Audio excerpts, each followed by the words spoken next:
There are 10 important rules to money. I learned some of these the hard way, and some of them I learned easier. People taught me, and I was smart enough to listen. Wasn't always smart enough, but let me give you a few of these rules. Maybe they'll help you out. Number one, you have to do the opposite. When most people are putting money out, you have to be pulling money in, and when most people are pulling money in, you got to be putting it out. This contrarian approach is probably the fundamental rule to money. I'll give you a little example. I was at the bookstore, Barnes and Noble, with my buddy, and I said to him, I said, you should buy this book.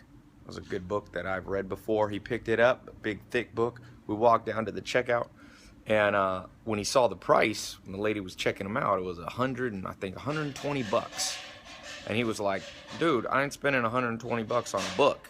So he wanted to pull his money back in instead of putting it out. And I looked at him, and I looked down at his shoes. I said, what shoes are you wearing? And he said, Nikes, Jordans, I think. I said, how much do those shoes cost you? He said, $120. I said, see, you don't understand the rules of money. Most people are gladly put money out for things like shoes that don't do anything. There's no upside to shoes. Obviously, you need them in the moment, but I'm fixing something over here on the ladder. You know, there's no upside. This book, most people aren't going to put money out. They're going to pull their money back and say, hell no, I'm not spending $120 on a book. But that book was a book by Charlie Munger on everything he learned. He's, I think, 92 years old on becoming a billionaire. I said, man, you're thinking backwards. You have to learn to be contrarian and go against the crowd. The second principle is be careful of spending money on things that rust, rot, and depreciate. Going back to my friend with his shoes, the day he buys those shoes for $120 and walks out of that store with them on, if he tries to resell them on Craigslist or eBay or whatever, what is he going to get for them? Maybe $20, maybe, even if you could sell them. So most people are putting money into things that rust, rot, and depreciate. They're putting it into shoes, they're putting it into electronics. I read in the United States, you know, I think the number 3 or 4 thing people spend money on are electronic type stuff. And I'm not against, you know, having a computer, especially a computer could be good, but having a big flat screen TV, that's great, but never be a fool. Understand that that's a depreciating item. And you should have most of your assets, most of your money in things that have the potential to have upside. And so I learned this when I was, I don't know, 19, 20 years old. This old guy, Dr. Gordon Hazard, one of the richest men in Mississippi. I was in his pickup truck, and he was an old farmer. And we were driving through, and he said, Tai, look out there. You see all that land out there? I said, yeah. He said, well, every day I go to bed, I wake up, the land's worth a little bit more. It appreciates. He said, you see all those cows out there eating the grass? He said, every day, the sun shines, the rain falls, grass grows, and the cows eat that grass, and they get a little heavier. And he says, at the end of the year, I take them down and I sell them by the pound. So every day, those cows, the value is appreciating. And he looked at me and he said, Tai, never invest in things that rust, rot, and depreciate. Things that go down in value. And he told me, he said, you know, only things I have, Tai, that depreciate are this old pickup truck. We were in a super old pickup truck, even though he was a millionaire. He said, I got a hammer and a crowbar in the back. And he said, if the economy gets bad, I could sell the hammer.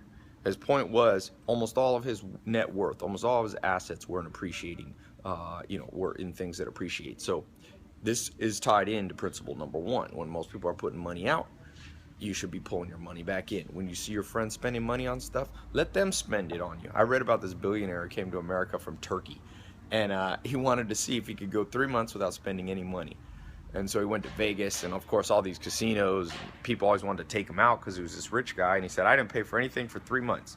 So he was a smart guy. Not that you and I can always do that, but the concept was when most people come on a trip, they're spending tons of money. He figured out a way to get it for free. When I traveled around the world, you know, use your travel opportunity. Sometimes when I was in New Zealand, I got a job working, and I saw more of New Zealand than every tourist, and I was getting paid to be there. So that's a win-win situation. So that brings me to number 3. And there's 10 of these. I'm going to do a talk, free live online talk if you want me to go through the full 10. These will change your life. I'm telling you, these are the tried and true principles of money that nobody teaches you in school, unfortunately. Very little of this is talked about in college. So if you want, I'll put a little link here. maybe it'll pop up somewhere on the video or below.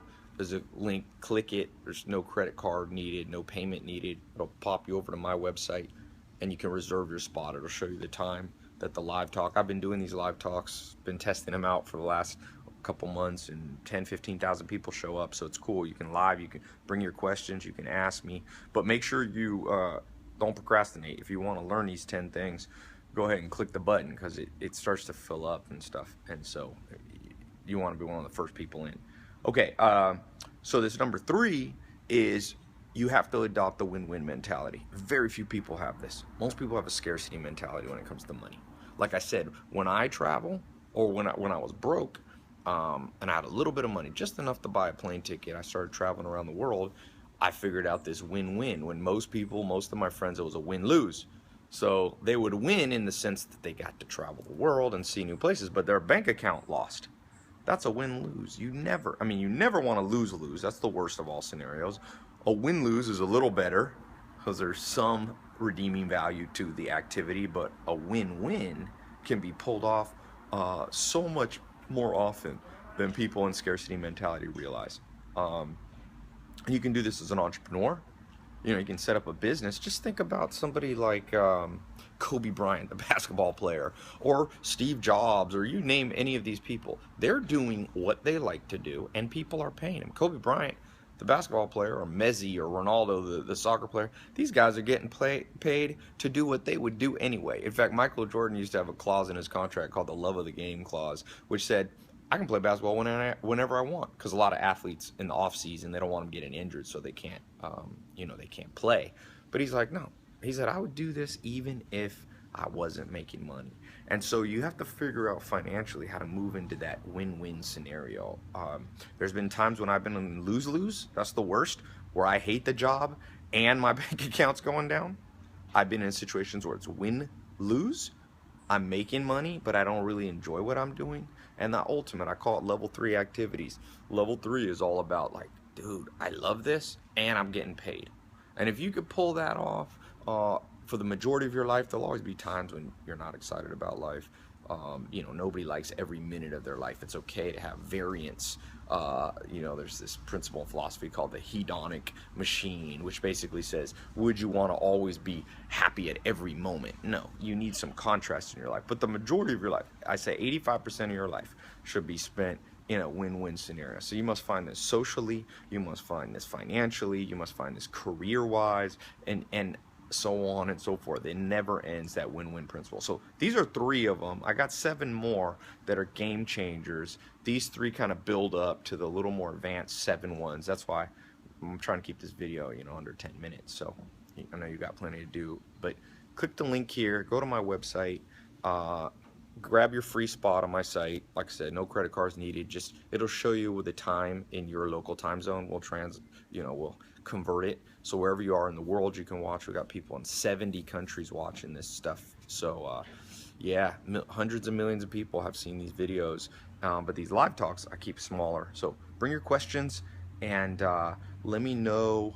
If you have any specific questions, write them out before you come, but really think hard on these first 3. These first 3 are game changers. The last 7 will really show you how to convert them in practically and put them in, these first 3 are kind of the general broad principles. They need some specifics. So I'll show you some specific things that I've done, that I've seen people do, that completely revolutionize their financial situation. You don't want to be broke all the time. It's a nightmare.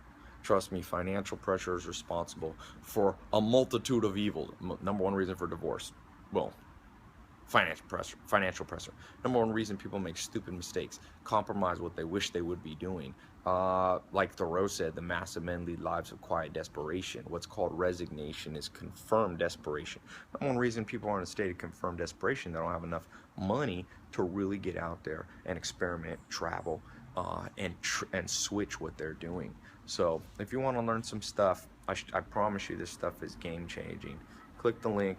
See you on my free talk, and let's talk about the 10 rules of money. So California's starting to get cold, man. It's chilly out here, but I like a little change in seasons. So leave a comment though, by the way. What's an example of something you've invested in, things that depreciate or things that have appreciated? Other question you can answer. is your life currently in a win-win situation, lose-lose situation, or win-lose? You know, those three options, financially specifically. Where do you think you're at? Okay? Leave a comment and explain why. I like to read them. It's interesting stuff. So, I almost got 10 minutes. 10 minutes, 10 seconds. Talk to you soon. Click the link. Should be below. See you on my site on the live talk. You can do it on your phone or your computer, okay? Talk to you soon.